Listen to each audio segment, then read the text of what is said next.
When England lost the war with America, they didn't appreciate it. So they started a whole new war in 1812. They brought some ships over, destroyed a lot of Washington, D.C.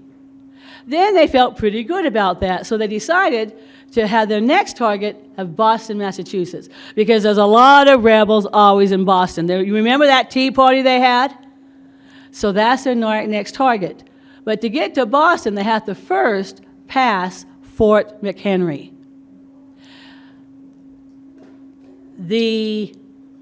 As they prepare and they stop at Fort McHenry, there's a guy on the ship, a lawyer, by the name of Francis Scott Key.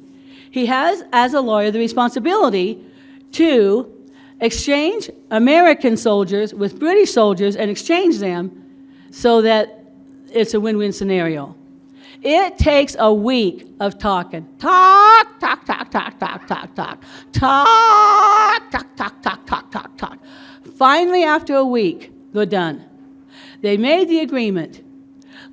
Key, feeling pretty good. I can go home, go back to my family. Oh, no, you can't, the colonel on the ship says. Why not? See that fort? We've given the ultimatum.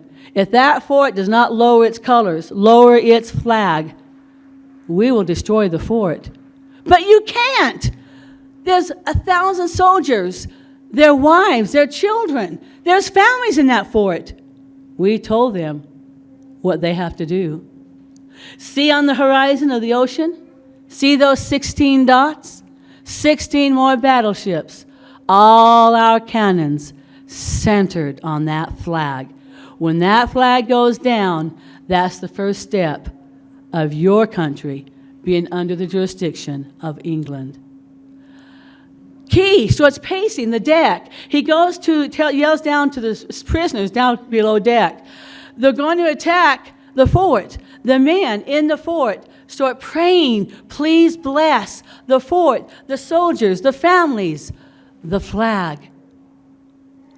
First hour, all these cannons, bam, bam, bam, bam, bam. Second hour, bam, bam, bam, bam, bam. Third hour, bam, bam, bam, bam, bam. The British had an advantage. The cannonballs of England could shoot 2 miles to attack the fort.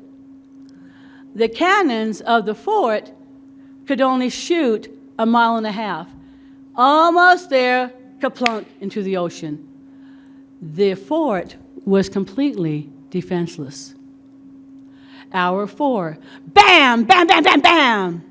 Hour 5, bam, bam, bam, bam, bam. Hour 6, everybody, bam, bam, bam, bam, bam, bam.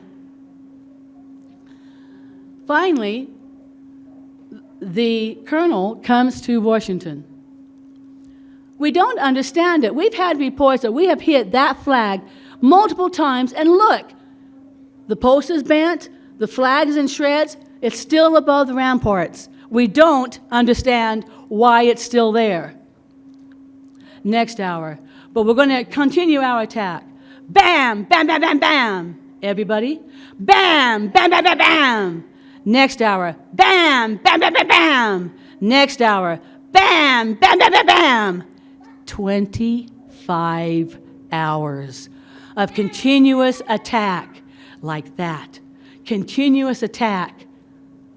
And finally, the colonel comes to Key.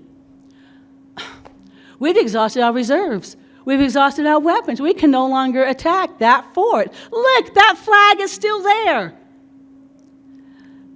We're going to have to retreat. Now, during the attack, with all the work, you know when you're really worried and scared and your gut knots?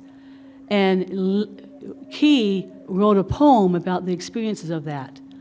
And it became famous for some reason. Later, Key is permitted to leave the ship. He wants to understand, how can that pole still be in the air? There were 2 debates about why. When he went to the fort and he saw the post, the flagpole, there were bodies strung around the base of the pole. there was testimonies that people say that when there would be an attack and when the pole would fall, the flag would fall, they would pull the dead bodies of those holding the pole, bring the pole back up, and hold new hands, brothers, sons, fathers. Hold that pole until the next attack. Down, up, down, up.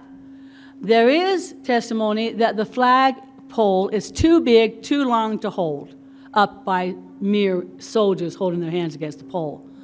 The second theory is that many people believed that the prayers of the men below decks helped with preserving that flag. You know, we can enjoy sports events, but when you think of the Star-Spangled Banner, oh, say can you see in the rocket's red glare, think of the words and the history of the Star-Spangled Banner. And that became a poem, and then eventually a song, and eventually the Star-Spangled Banner, hymn and courtesy of America. Thank you.